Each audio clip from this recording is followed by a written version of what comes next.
aware of the consequences of driving drunk. But one thing's for sure. You were wrong when you said it was no big deal. Drive sober or get pulled over. This message brought to you by NHTSA. This is Lincoln's home for sports talk on the FM dial. Also online at theticketfm.com. On the internet, KNTK FM Firth, 93.7 The Ticket. This is the Happy Hour. You guys going to happy hour? Live from the Coppel Chevrolet GMC studios in the heart of Lincoln, America. Yeah, maybe I'll come for a couple. Here are your hosts, Nick Sainert. I want to know what it's like to commit a crime without having to spend time in jail. And Enrique Alvarez Clary. C is for chunk. On 93.7 The Ticket and theticketfm.com.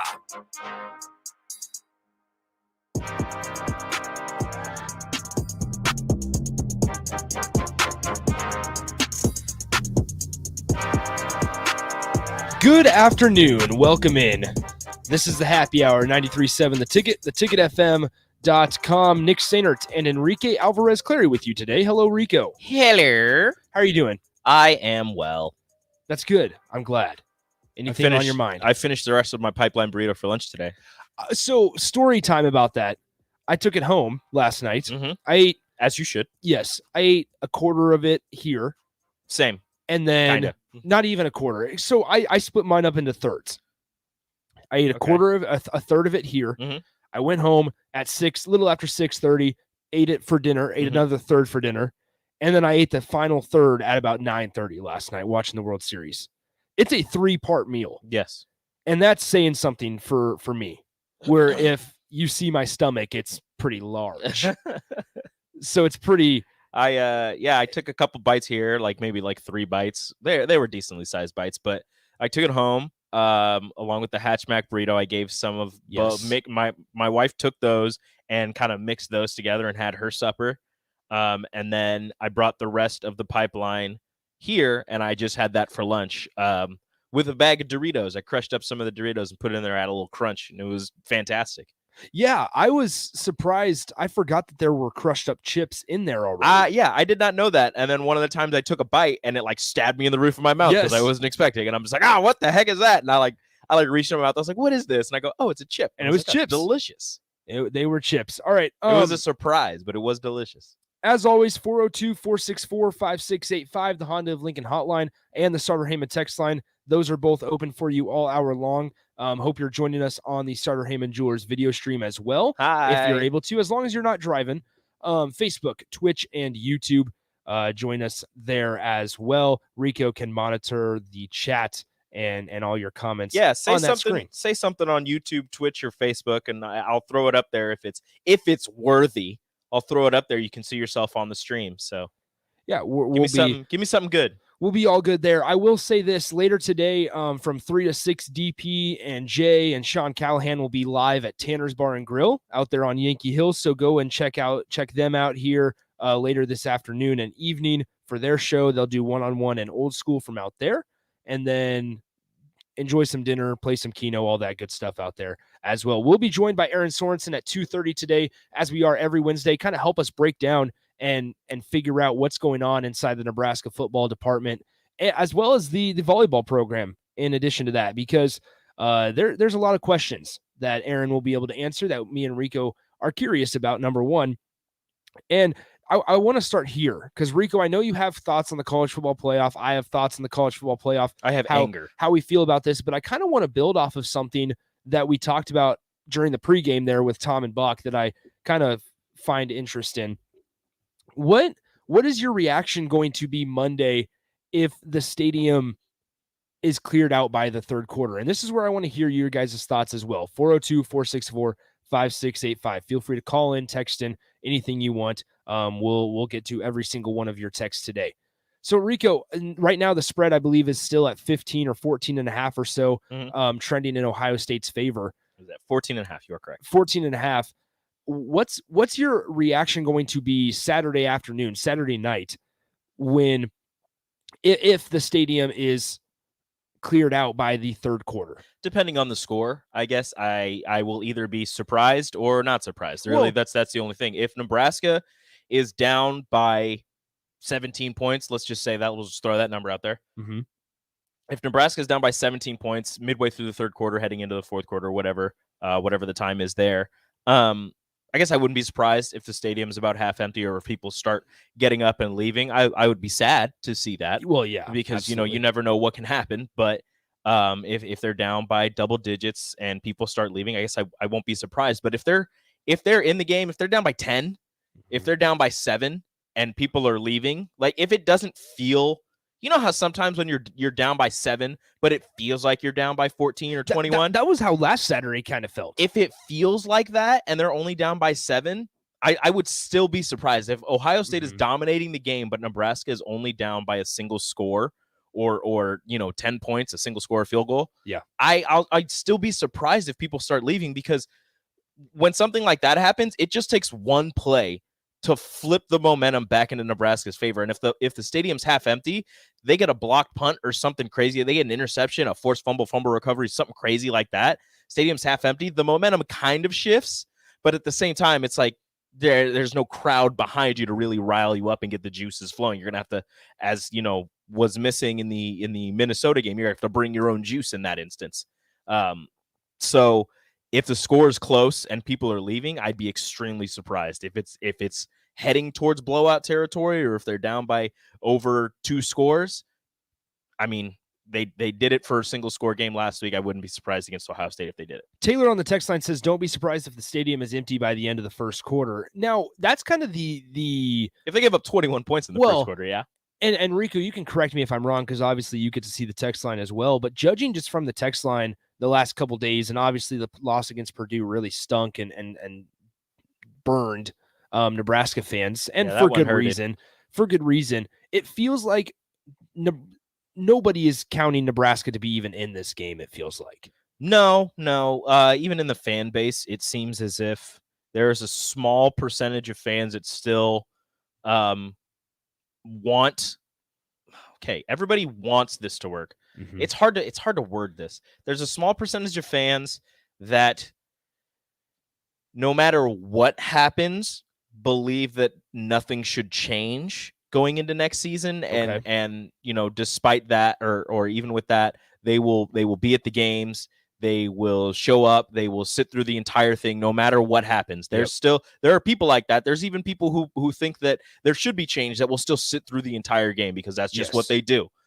But it seems that it's grown larger and larger, the amount of people who are demanding change and the way that they want this to happen, or the way that they feel that they can spurn change forward, is by not purchasing tickets or leaving the game when it gets bad, and showing, having some sort of show that they can having something that they can show the athletic department and the football team that, hey, we are not happy with what's going on the field, and this is how we are going to show how we feel and show you, what we think of what is happening.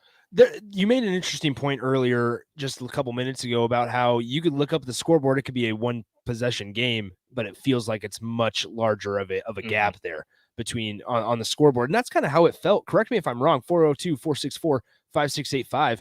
But that's kind of how it felt on Saturday. Is you were looking up on the scoreboard in the fourth quarter, and it was a 10-point game or so. And you looked up and you say, man, this one just feels like it's a much larger gap than it is, because Nebraska could not get a single thing going on offense. And that was a big talking point. And to be fair, I mean, the defense didn't necessarily play their best game on Saturday. However, they were asked to do quite a bit once again. And it feels like whenever the defense doesn't necessarily play their best game, it's because the offense doesn't work. It's not working. Now, it's not issue, but my gripe with the defense, I guess we'll go with that word, is that sometimes it takes them a series, a quarter, a half to maybe not get running, but to adjust to what the other team is doing. So the problem with that is, if it takes them a quarter, they could be down by 14 by that point. If it takes them a half, they could be down by 21 at that point. But then, the second half starts and they'll only allow one touchdown. And they'll be lights out for an entire half. But by that point, if the offense isn't awake, they're already down 21-0, 21-7. And then the offense has to figure out how to score points while the defense does their thing. And the problem with that, again, is that if the offense can't score points, the defense is out there even longer. And no matter how lights out you're playing, no matter how great your defense is, if you're out there for way too long, your legs get tired, your lungs get, heavy, your feet get heavy, you start moving slower, you start reacting a little bit slower, and that's when teams score on you. That's when they take advantage of you, and that's when a team can go on a long drive and just run the ball down your throat and kind of, as Happer calls it, a soul crusher drive, where after that it just feels like nothing is going to go right. So no matter how great this defense plays and how great this defense is, because they are really good, this is a solid defense. If the offense can't figure out not only a way to score points, which I don't know, in football, kind of important, just a way to stay on the field for an extended period of time and not go 3 and out 3 or 4 times in a row and throw the defense right back out there, there's no way this team can find a way to win games. You talk about getting down early or preventing you getting down early if you're a Nebraska football defender. This is the weekend that you cannot afford that at all. The offense needs to be clicking on all cylinders and rolling on all cylinders if they want a chance to compete. I'm not surprising anybody by that statement. Let's just run through. And here's where I kind of want to get into this conversation. Let's get to a couple of the texts on the text line, though. Okay. Here. Joe says, we're going to play and we're going to win. I hope so. I hope so, Joe. I really do. Mr. Unlimited asks, is the sellout streak over this week, or are they doing the red carpet thing? I think they're doing the red carpet experience, but it's going to be interesting to see how the ticket market is looking. There was somebody who posted, I believe it was Caleb Henry posted that from the university, tickets are selling for $125, Ooh. but you can get them on secondhand sites for much less than that. Okay, let's see. Just looking at StubHub here, the cheapest one that comes up is $20, and that is row 96. That's not bad. In the North Stadium. Yes. That's not bad. North Stadium. $20. Let me check the weather while you're checking the ticket prices. So it looks like you can get them for as expensive as. Oh, Saturday's going to be nice. High of 49. High of 68. High of 68. Low of 39. It's going to be sunny. Doesn't look like there's any clouds. That's going to be nice. Look at that. All right. Go get your $20 ticket and sit in the stadium. Watch Yes. Nebraska play a close game against Ohio State, possibly pull out a win. The most expensive you can pay for a ticket is about $125 a pop, and that's in the club. Okay. So there's your little ticket update there. There you go. Get in the club for the first time. $125 against Ohio State. You can watch a bunch of first rounders play. That's a very interesting one there, Rico, because that's what we're going to talk about. Once I want to get to this text. Who decides if Frost gets fired or another year? Alberts, chancellor, and president, or wealthy donors? All of the above. Yes, it's all the above. Mostly, I feel like it's Alberts or it's Trev. However, there are ways that his hands can be tied to an extent. Pretty much. I feel like if enough of wealthy donors get together, maybe they can make some sort of push. But overall, I feel like it's the AD, the chancellor, the president who decide, if the football coach needs to be changed or not. Well, and here's a conversation that we could have before we get into the talent gap thing. Is there are ways for this to improve without firing and getting rid of the whole staff. There are ways that this improves without getting rid of Scott Frost.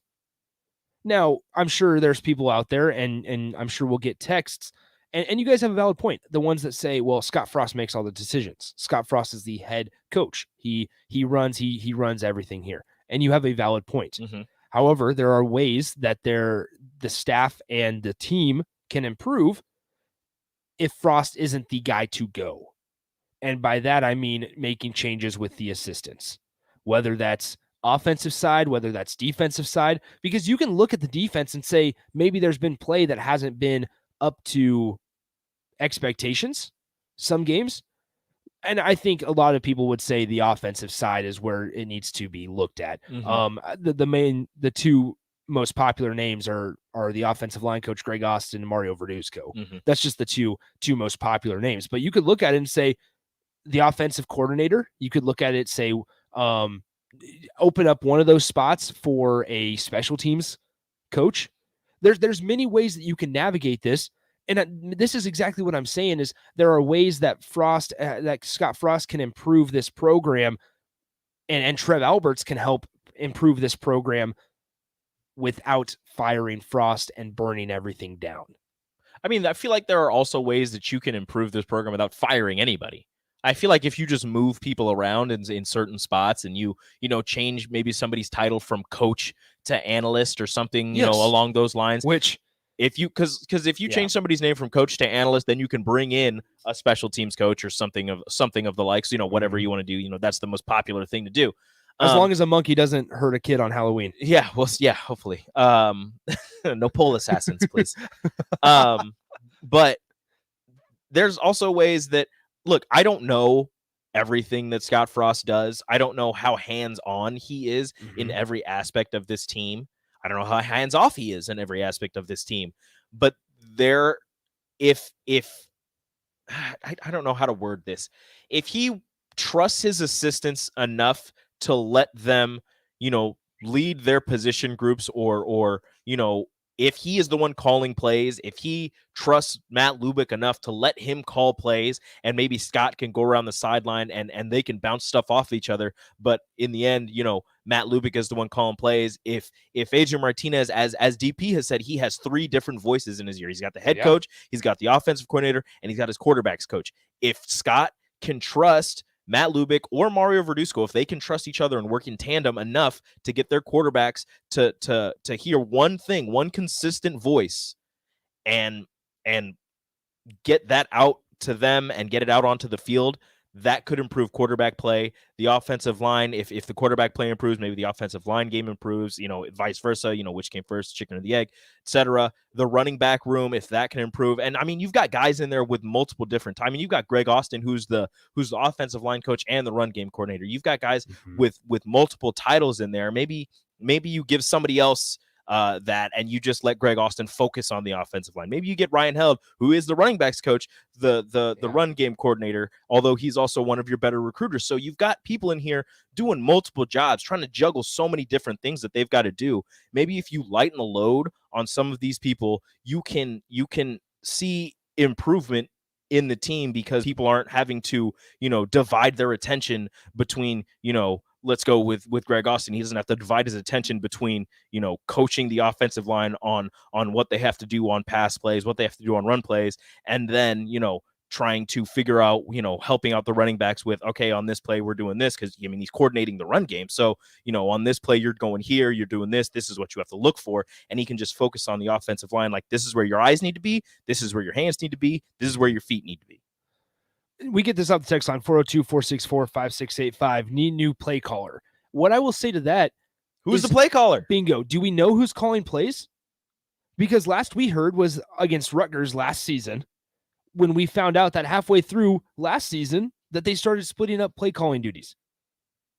Do we know who is calling plays? Do we know every single job that coaches are doing?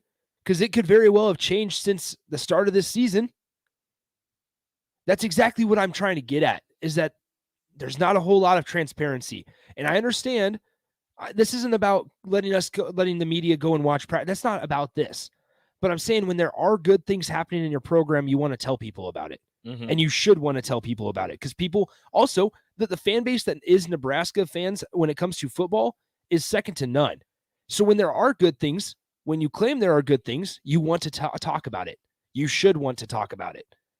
And there's no reason that you shouldn't if there are good things going on inside the program. Let's do it to a couple more of these before we get to Aaron Sorensen and take a quick break.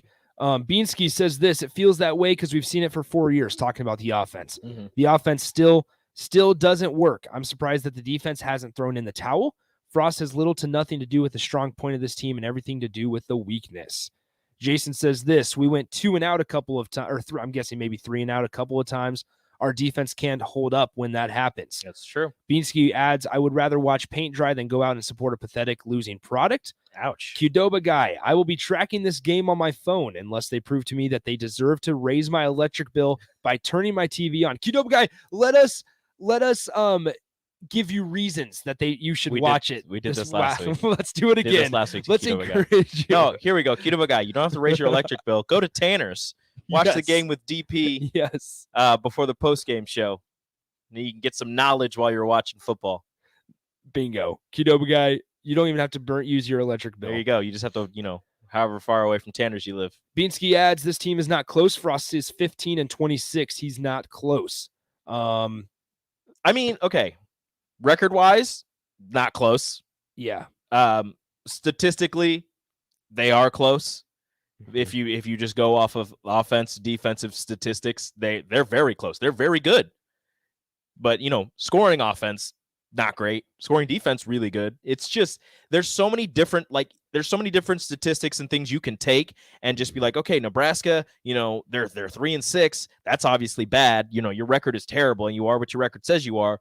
But offensively and defensively, you move the ball pretty well. You stop people from moving the ball pretty well. What's wrong here? And if you can find a way to fix the catastrophic mistakes that have broken this team for these last 4 years, I mean, how many games would you have won if your kicker makes field goals, if your punter kicks it to the right side of the field, if you're not, getting holding penalties in critical situations every single time it feels like, if you're not false starting, if you're not getting delay of games coming out of timeouts, coming out of TV timeouts, if you're not, you don't have the play in on time, like if you're just avoiding those mental gaffes, The things you can control. there's so much more that this team can do. Here's an interesting one from an unnamed texter. It says, get a grip. If Frost isn't gone, there is no change. Here's what I'll say to that is what I'm going to say is that if you surround your people or you surround yourself, and this is where Trev Alberts could play a pretty big role in this, not necessarily doing what Sean Eichhorst did and told Mike Riley to go hire Bob Diaco. I'm not saying that. I'm not saying to have his fingerprint sprinkled on the coaching hires or coaching changes. However, what I'm saying is that if there comes to a time where it's Scott needs to change the people that are around him and put better football minds around him, what negative can that do for Scott Frost learning? We've always talked about how Scott Frost is still learning how to be a head coach and learning how to coach in the Big Ten. So that's exactly what I'm trying to get at, is that you may, if you're Trev Alberts, you may look at this and say, maybe I don't need to make a change right at the top yet. Maybe we can let him have one more year. And I know people won't agree with that, won't like that, and whatever side of the boat you are on, that's fine. However, there are ways that this could improve, or you could show progress, or that this 3-9, 4-8, 5-7 year isn't good enough. There are ways to show that you're not accepting mediocrity without getting rid of everybody. And that's all I'm saying. You guys know exactly what's kind of the side of the fence I'm on here because of what I was saying yesterday about how Frost unfortunately hasn't been able to beat Minnesota, hasn't been able to beat the bottom feeders of the Big Ten West even. And that's frustrating. It's okay 4 years in if you're not beating Oklahoma and Ohio State year in and year out. But you had to beat the Michigan, or excuse me, the Northwesterns, the Purdues, the Minnesotas. You have to beat those guys first. And unfortunately, you're sitting here 6-15 in the Big Ten West in your 4 years, and you're saying what needs to change. I'm just giving options. That's all I'm saying. I don't know what your thoughts are on that, Rico. I don't know, man. I'm just reading the text line and Drumstick saying Rico statistically Frost is 15-27. I know you are what your record says you are, yes. But offensively, indeed, the defense has improved year after year. The offense has not improved year after year. In fact, they've possibly gotten worse year after year, but somehow they're still a top 20 offense in the entire nation. So, I mean, you've got that going for you. You just need to figure out a way to score points. You need to figure out a way to stop shooting yourself in the foot. And those L's are going to turn into W's. I mean, it's frustrating. And we told you guys earlier this week, we told you guys on Monday how we felt about it and how, if Frost, doesn't get at least 2 more wins, that possibly they should be looking at change. I'm not going to come out. I'm not going to come out to you right now and say they need to fire Frost and hire somebody else. I still hope that he can work here And I still think that this season is not over and that they might be able to pull out at least one more win. We'll see who that's against. We get this off the text line. We'll get to this and then we'll take a break here because we're a couple minutes behind. At what point do results matter to you guys? There is no but. You are what you are. At what point did this woulda, coulda, shoulda crap become acceptable? You keep Frost, you're accepting mediocrity, period. The fact that this is even a discussion is laughable. All I'm saying, nobody is arguing the fact that Scott Frost has underachieved here. And I was the one that on Monday said that you cannot switch expectations midway through the season and say that 5 wins would be acceptable this season. And I'm still so solidly in that boat. I am 100% in that boat, saying that at the beginning of the season, everybody's expectation was 6 wins. So at the end of the season, despite who you play, despite your schedule, because we sat here at the beginning of the season, myself included, saying you need to beat Illinois, you need to beat Michigan State, you need to beat Purdue. Michigan State kind of caught everybody by surprise, but Nebraska was still in that game. They still should have won that game. You cannot, that's exactly what I'm trying to get at also, is that you cannot switch your expectations at the end of the season. You can be realistic and say Michigan State was better than what we thought, but look at that. Nebraska was still in that football game, and they still should have won that game. And so that's where right now 5 wins isn't good enough. That's exactly what I'm saying. Is if Nebraska finishes the season 5-7, you can still be upset that they did not meet expectations because they didn't, because they did not meet expectations. But there are ways that you can work around it without burning the whole thing down. There are ways that you can still get better and give another year without burning the whole thing down. And if you want to go the route of burning it all down, then whatever. We're going to back Nebraska and we're going to back Trev Alberts, because I will tell you this right now is that I trust Trev Alberts more than I've probably trusted any of the previous administrations. Just hearing him talk, and if you question that, go on to our YouTube and listen to his interview with Happer and DP back at Big Ten Media Days, and that should give you guys some hope on what decision Trev Alberts is going to make. Let's get to break. We're running a couple minutes behind. We'll get to Aaron Sorensen of Hill Varsity next on 93.7 The Ticket. Follow Nick and Enrique on Twitter at Nick_Sainert and at Radio Rico AC. More of Happy Hour is next on 93.7 The Ticket and theticketfm.com. Hi, Sean Callahan here. In 2013, I first came across Koppel Chevrolet GMC in Louisville, and I've been a customer ever since. What's kept me coming back to Koppel is the people. Oftentimes, owner Bob Koppel and his son Brandon are right there with you in the showroom, walking you through the process. There's no runaround at Koppel. It's a hardworking Nebraska company built on honest, small-town values. So make that short drive to Louisville or visit them online at koppelcars.com. The weather has changed, and now it's time to adjust your footwear to change along with it. Stop into Brown Shoe Fit at 66th and Q to get ready for cooler temperatures and fashion trends. They're stocked with Hey Dudes, Brooks, New Balance, Danner boots, Keen or Merrell hiking boots, and plenty of other options. Plus, they have Nordic beach jackets and Bindle tumblers to take to the gym with your new athletic shoes. So get to Brown Shoe Fit today at 66th and Q.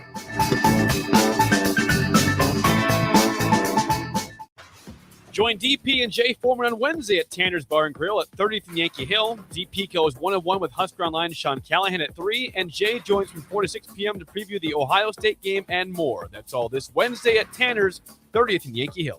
From Mexican tree pheasants to smoked pigeon street tacos and tagging tiger and blacktip sharks, plus chasing big and dangerous game. This week on The Revolution with Jim and Trav, it's all about the DIY outdoorsman. Joining the boys is master chef and outdoorsman Scott Lasath from Dead Meat and the intrepid Dave Folson with Trigicon's World of Sports Afield. The Revolution is presented by Outdoor Channel, Sportsman Channel, World Fishing Network, and My Outdoor TV. Sunday mornings at 8 a.m. on 93.7 The Ticket. Lincoln's Ticket to Sports. Rosie's Sports Bar and Grill has been your go-to in South Lincoln for years, and their second location in downtown Lincoln is now open. Rosie's downtown spot is Lincoln's premier Nebraska party bar with the Sidetrack Band every Friday night of home games and all day for Nebraska home football games. With 34 TVs that are 65 inches or bigger, you'll always have a great view for all the games. Make sure to check out the new Rosie Sports Bar and Grill, now open in downtown Lincoln at 10th and P. Venue at Home is your answer for locally made, freshly prepared meals delivered to your door every week. Our meals come ready to heat and eat. With sizes for 2 people or 4, Venue at Home is perfect for busy people who want a quick, easy, and delicious meal option to share with your roommates or feed the whole family. Add on from our wide selection of appetizers, sides, desserts, alcohol, and more. Receive a discount on your meals by subscribing to get Venue at Home delivered every week. Visit venueathome.net to order today. That's venueathome.net. Breakfast tacos, brisket tacos, pork tacos, chicken tacos. You hungry yet? I can keep going. Pork or chicken, queso nachos, queso mac and cheese, hatchback burritos. Now you're salivating. Muchachos is Lincoln's premier New Mexico barbecue fusion restaurant. And you can't miss them in their bright blue building. Pair that great food with delicious coffee for breakfast and a variety of local and national beers on tap the rest of the day. Order your food online at yomuchacho.com or visit them in person at Muchachos on South 11th Street between L and K Streets. Man, we sure could use an easy win this season. I hear ya. That's why I suggested to the wife that we go to Magical Lights of Seward, the area's largest and most entertaining drive-through Christmas light show. So, by suggesting going to Magical Lights of Seward, you got a win? Yeah, my wife said it was the best idea I'd had in a long time. The kids loved the dazzling light show, synced with traditional and modern Christmas music, and we had an affordable, fun family experience. Get your win too by pre-ordering your tickets today at magicallightsofseward.com/ticket. Back in the saddle again. Gordon steps to a tackle. Touchdown, Denver! Sunday morning, the Broncos ride into the Lone Star State. Join Dave Logan and Rick Lewis for the game. Keep fighting, make them play. The Broncos and Cowboys on the KOA Broncos Radio Network. Pre-game on Sunday starts at 10 a.m. Kickoff is at noon right here on your home for Denver Broncos football in Lincoln, Nebraska. 93.7 The Ticket. Now back to the happy hour with Nick Sainert and Enrique Alvarez Clary on 93.7 The Ticket and theticketfm.com.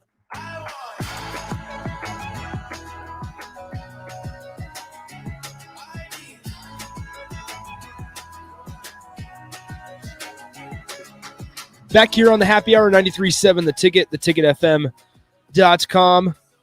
Really good stuff from you guys on the Starter Heyman text line, 402-464-5685. We'll get to a couple of those in our final segment, but first, we must get to one of our favorite guests of the week. Our esteemed guest. Yes, we are joined on the Honda of Lincoln hotline by Aaron Sorensen of Hail Varsity. Aaron, how's everything going? Oh, professionally, it's going. Personally, it's been a week, but we're just here.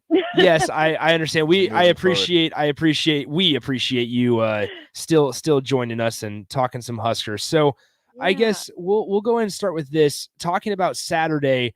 Obviously not the desired result. What was your just general takeaway from Saturday? And knowing now what you know from listening to the coaches speak on Monday and Tuesday, what's your takeaway? What can Nebraska fans take away from Purdue? Yeah, that Purdue game got ugly quick, didn't it?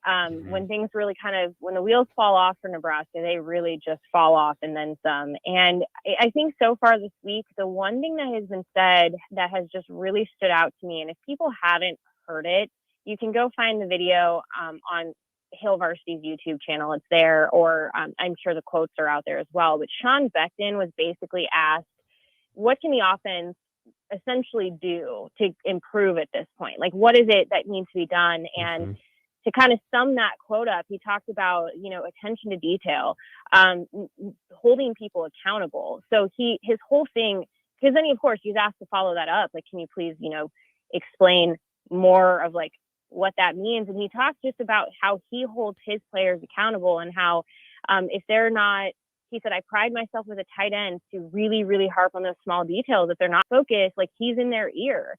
And it kind of felt like, who is he maybe saying isn't doing that? And he, those are follow-up questions that coaches tend to talk their way around because they're not looking to point direct fingers. But I thought when you really broke down what he was saying, it's so true of so many games this season. And honestly, the past 4 years for Nebraska, where Nebraska beats itself every single time. If you are a team that is scheming for Nebraska, show up and play your game and just hold on. If you can just wait long enough, Nebraska will start beating itself. And I think that was just another case against Purdue was all you had to do is show up and play your game well enough, and Nebraska would take care of the rest. And I think that is something where Scott Frost needs to provide more clarity on of why is this the case? Why are these little details continuing to show up? And, you know, if Adrian Martinez is throwing an interception, why not pull him out for a series and have him watch some film, regroup, get his bearings about him? But instead, you throw him back in there and he throws another interception. It's just maybe there's just a lot of questions. And I think Purdue kind of unfortunately encapsulated a lot of the things that had been seen in some of those close games, but more on a much more like magnified level. We're talking to Erin Sorensen of Hail Varsity. Erin, you kind of said something that Nebraska beats itself, and those would be questions for Scott Frost. But I'll ask you, where do you think the disconnect is? Is it the development? Is it recruiting? Is it just not the right coaches around them? What do you think? Where's the disconnect lie for this offense specifically? I think so. I don't want to say that it's not the right coaches, but I do think you have to turn to coaching. You have to ask yourself, because coaching ultimately determines recruiting. Coaching ultimately determines development. The coaching piece of it, the coaches, can't take, the players have to make the plays. Like that is a part of this too. And I get that.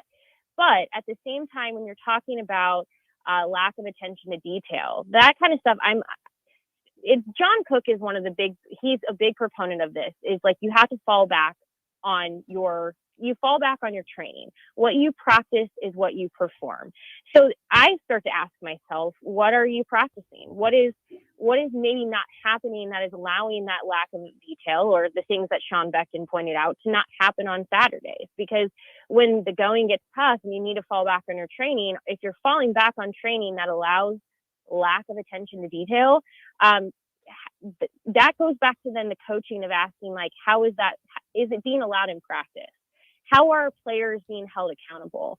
Because that is something that, yes, players should hold themselves accountable too, but as coaches, you are the ones who set the expectations.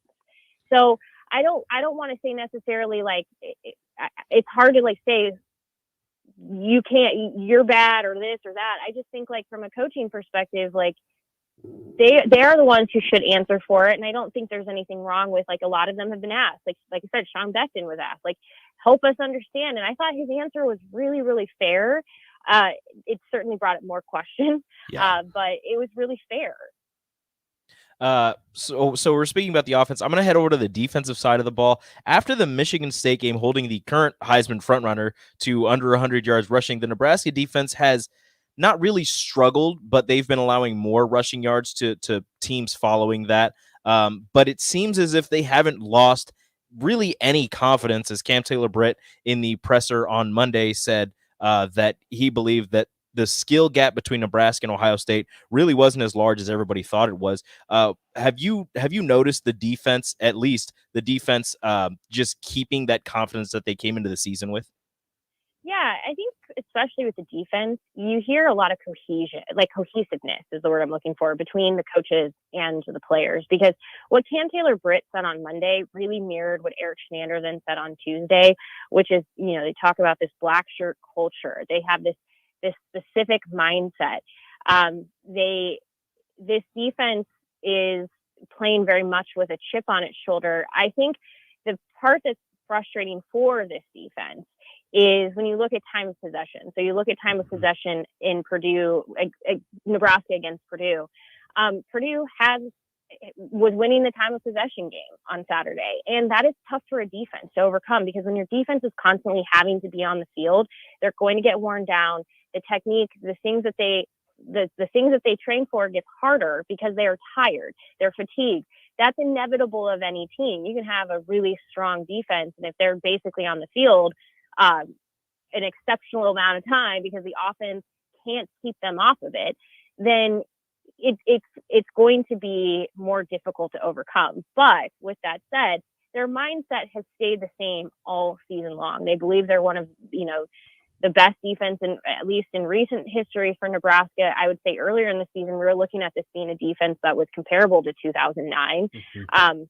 It hasn't exactly been perfect since then, but I mean, this is a defense that you got to give credit to Eric Chinander, because he has the assistants, he has the players like all on the same page.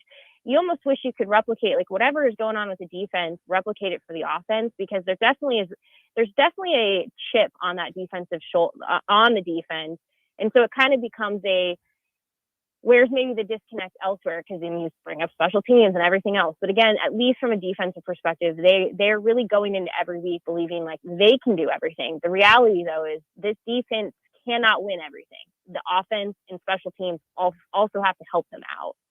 When we talk about this defense, I really like to point out the fact that it doesn't feel like they have a ton of NFL type guys. They all really just work well together, and that's how they're playing so well. And I'm sure you would agree with that also. But then going into Saturday, looking at that and knowing what Cam Taylor-Britt and what Shenander have said this week, what position group on the defense worries you the most going into Saturday's game? Yeah, that's a good question. I'm like now like kind of rotating between where you could make a case for just about any spot against a team. Like, I mean, just the reality of it. It's like people are like, well, what exactly are we up against? Like when I say like when we're trying to like break this down as far as like what Nebraska itself is up against, Ohio State has had 18 NFL first round draft picks since 2011. That's not the first round. Yeah. Nebraska has had one. So in all like full transparency, Ohio State is loaded with talent, and we could have this talent discussion like every which way to Sunday, because we've heard PJ Fleck like culture beats talent, and then we've now heard Scott Frost make the comment that he has good talent but not great talent. So like there's so much talent talk, and now it's like, well, here's a direct talent number. Ohio State 18 NFL draft picks, first round draft picks since 2011. Nebraska won. So yes, Cam Taylor-Britt saying that, like, it's still, I mean, I could see just about any position, like any spot on this defense getting exploited. I think Ohio State will want to take advantage of Nebraska's secondary, especially if that secondary falls back on what we've seen sometimes where they don't wrap up and tackle. They lead with shoulders, they lead with head, and that's something where an opposing offense can take advantage of it. You do worry about time of possession in that defensive line getting tired. You could really, honestly, somebody could make a case to me just about any spot, and I'd be like, yeah, I believe that. Yeah. A couple more before we let you go. We're talking to Aaron Sorensen of Hail Varsity. Going back to the offense, what is your take on the quarterback room right now? Because there was a lot of discussion about Adrian Martinez and why they didn't take him out, and now Logan Smothers, they just feel like he doesn't have the experience necessarily. And Adrian still gives them the best chance to win. What's your just overall take from what you saw Saturday with Adrian, and just your overall take on the quarterback room? Yeah, I have to give him credit. I have to give a shout out. Jacob Padilla wrote a column this morning at Hail Varsity that I thought was really, really good about just sort of, it's called Martinez, Frost, and the what ifs. And I agree with a lot of what he said in that. So like, if people want a deeper dive on kind of like what to make of this whole thing, I do agree with Frost that Adrian probably does give Nebraska its best chance of winning. I think where I start to get a little confused with the quarterback situation is you don't have to bench him. Exactly. You don't have to bench Adrian permanently. You could pull him out for a series and give him a break. Let him watch some film, let him get regrouped, let him just have a moment. And that's where like I start to wonder, like, why can't that happen? Like, I don't think you're ruining confidence if you say to somebody, hey, let's just settle down a little bit. Let's go sit and let's kind of regroup, get you on the headset, walk through some stuff, and we'll put Logan in. But when you come back, we'll work through it. I don't understand that. It's super confusing to me. Is like Logan really just not ready to be able to handle one series against Purdue? I guess maybe we don't see practice to know. But that's a confusing one for me, because it's like you could take him out without benching him. And that's a part that I think I haven't squared in my mind. Yeah, obviously there's been a lot of talk this week about Scott Frost and his future at Nebraska, and whether or not whatever happens these next 3 games, how it dictates his future. Will we know what his future will look like after Ohio State on Saturday? I'm just going to say this. Trev Alberts, from everything I've ever heard about him, known about him, and the time that I've gotten to know him since he was hired at Nebraska, is He's incredibly calculated. He knows, like, I wouldn't even be surprised if he knows what he's doing right now. Like, if he already has an answer in his mind. But my answer would be, I don't think so. I think until Trev says, here's my decision one way or the other, I could believe about anything. I think whatever he ends up deciding, there will be a pretty strong reason he made that decision. And the reality is whatever decision he ends up making is going to upset some people. And I think he knows that. Well, of course he knows that. But like, I feel like for that reason, he's going to play this card. He's going to keep this pretty close to the vest until he's ready to say whatever he's doing. So I feel like we can all speculate, but unless you are actively like talking one-on-one with him and like in his head, I don't think anyone's going to have any idea until he decides and he makes that announcement. All right, one last question before we get you out of here. Aaron Sorensen of Hale Varsity, Nebraska volleyball, 10-game winning streak, fell to number 3 Wisconsin, and then went on the road and had a tough 5-set loss to Minnesota. And now they're not really getting a break against ranked teams. They played 3 in a row already with Purdue, Wisconsin, Minnesota, and now they get number 25 Illinois, number 7 Ohio State. How do you think this 2-game road trip is gonna pan out for Nebraska volleyball? I hope that they've kind of worked through some of the struggles that they saw in the last 2 games. I think the biggest thing for them is getting out to a fast start, not allowing themselves to get behind and have to overcome things. I think that's been something we've seen with this team, that when they get behind and have to overcome, it's not impossible, but it makes their lives so much harder. It almost sounds a little bit like Nebraska football, where it's like, if you get behind, it becomes harder. I think for this team, and I know that they've talked about this, that they know what they have to do. It's again, falling back on their training and not allowing the game to get beyond them. And I think right now, when they allow the game to get beyond them, they start trying to force plays that they don't need to make, and they start putting themselves in position. They get out of system. Everything works against them. So if they can just get ahead early, if they can just kind of play their game, I think they'll get themselves back on track. I think this team is still very good. They're just working through a lot of youth and they're just working through a lot of things. And so you're going to see bumps in the road, and it'll be interesting to see now how they respond to the bump that they've hit. Yeah, and it was that the Minnesota game had a lot of twists and turns. Kenzie Knuckles got a block. There was a spider on the court. It was craziness. It was a wasp. It was a wasp. It was a wasp? Yesterday, it was a wasp, and that's why when they threw the towel at it and they lifted it up, it started flying again. Oh. I'm glad I was not there then. Aaron, we appreciate the time as always. Hope your rest of your week goes better, and we'll talk to you down the road. We appreciate the time. Thank you so much. That is Erin Sorensen of Hale Varsity joining us as she does every Wednesday afternoon at 2:30. Let's take our final timeout. We'll get to your text and get to a Cam Taylor soundbite next here on the Happy Hour. Download our app by searching 93.7 The Ticket in your app store to stay in touch and listen all day long wherever you are. More of the Happy Hour is next on 93.7 The Ticket and theticketfm.com. Another packed fall sports season means it's time to get to N Street Drive-In to fill up on all your beverage needs. This month's specials are Sam Adams, Exile Brewing from Iowa, and other fall seasons. Also, make sure to download the new N Street Drive-In app to order online and to set up delivery right to your front door. And don't forget their top-notch Crowler fill system. N Street Drive-In, your one-stop beverage stop at 1801 O Street. Breakfast tacos, brisket tacos, pork tacos, chicken tacos. You hungry yet? I can keep going. Pork or chicken, queso nachos, queso mac and cheese, hatch mac burritos. Now you're salivating. Muchachos is Lincoln's premier New Mexico barbecue fusion restaurant. You can't miss them in their bright blue building. Pair that great food with delicious coffee for breakfast and a variety of local and national beers on tap the rest of the day. Order your food online at yomuchacho.com or visit them in person at Muchachos on South 11th Street between L and K Streets. If you decide to buy new flooring, you want it installed right away. Hi, Steve Carper from O Street Carpet. With our huge in-stock supply of carpet, tile, and vinyl, wood, and laminate flooring. You buy today and we'll install it right away. While other stores don't deliver that kind of service, we do. In fact, if you'd have purchased your flooring last week at O Street, you'd be enjoying it today. O Street Carpet. 1732 O Street and ostreetcarpet.com. At Buffalo Wings and Rings, they've crafted a new league of superior chicken sandwiches. Meet the Ringers. It's premium, house-made, beer-battered fried chicken served buffalo, Korean, or MVP style. Head to Buffalo Wings and Rings Lincoln and raise a glass to superior chicken.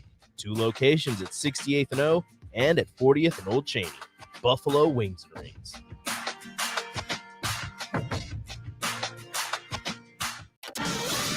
Back in the saddle again. Gordon steps to a tackle. Touchdown, Denver! Sunday morning, the Broncos ride into the Lone Star State. Join Dave Logan and Rick Lewis for the game. Keep fighting, make them play. The Broncos and Cowboys on the KOA Broncos Radio Network. Pre-game on Sunday starts at 10 a.m. Kickoff is at noon right here on your home for Denver Broncos football in Lincoln, Nebraska. 93.7 The Ticket. Now back to the happy hour with Nick Sainert and Enrique Alvarez Clary on 93.7 The Ticket and theticketfm.com.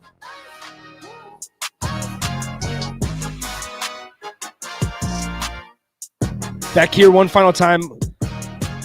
Nick Enrico here on the happy hour. Thanks Man, again I wish I could dance to this song. Thanks again to Erin Sorensen for her insight. Great stuff as always. We will be joined by Steve Hellwagen of 24/7 Sports out in Columbus, Ohio. Bucknuts is what they call their 24/7 Sports One of the site. better 24/7 Sports site names. Yes. Right behind, I think I don't know what team it is, but there's a Power Cats. Oh, interesting. It might be Kansas State. I could be completely wrong, but one of the 24/7 sites is Power Cats. Power That's Cats awesome. 24/7. It is Kansas State. Yeah, Power Cats.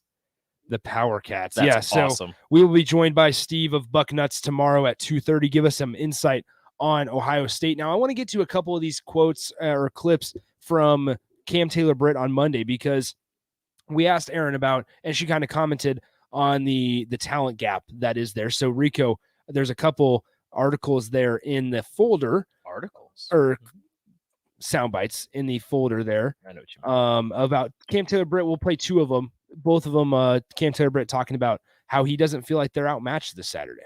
You can say that they're the best in the Big Ten, So, yeah, you can say that most definitely.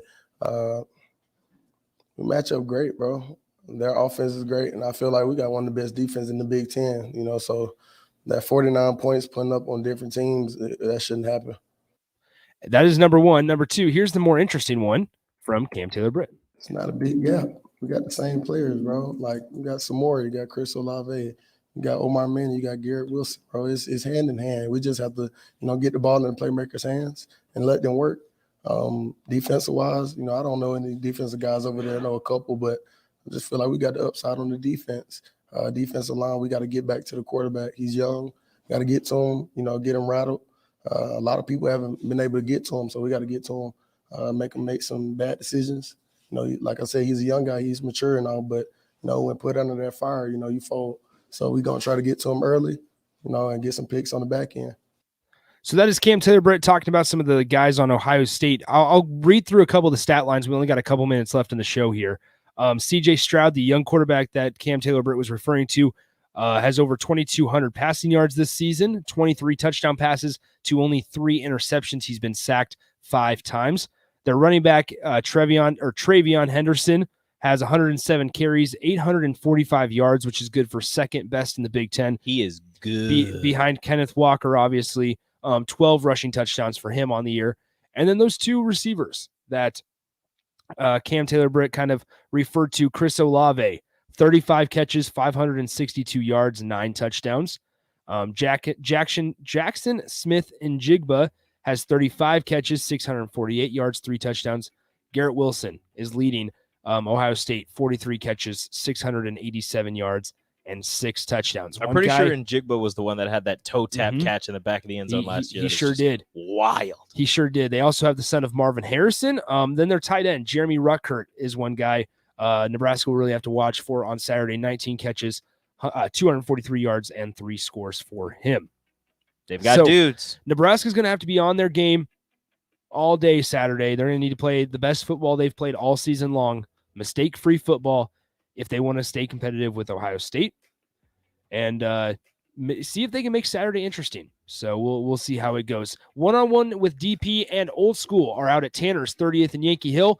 Make sure you head out there for an early dinner or just a normal time dinner. We're out of here. We'll talk to you tomorrow. Adios. Dancing at weddings,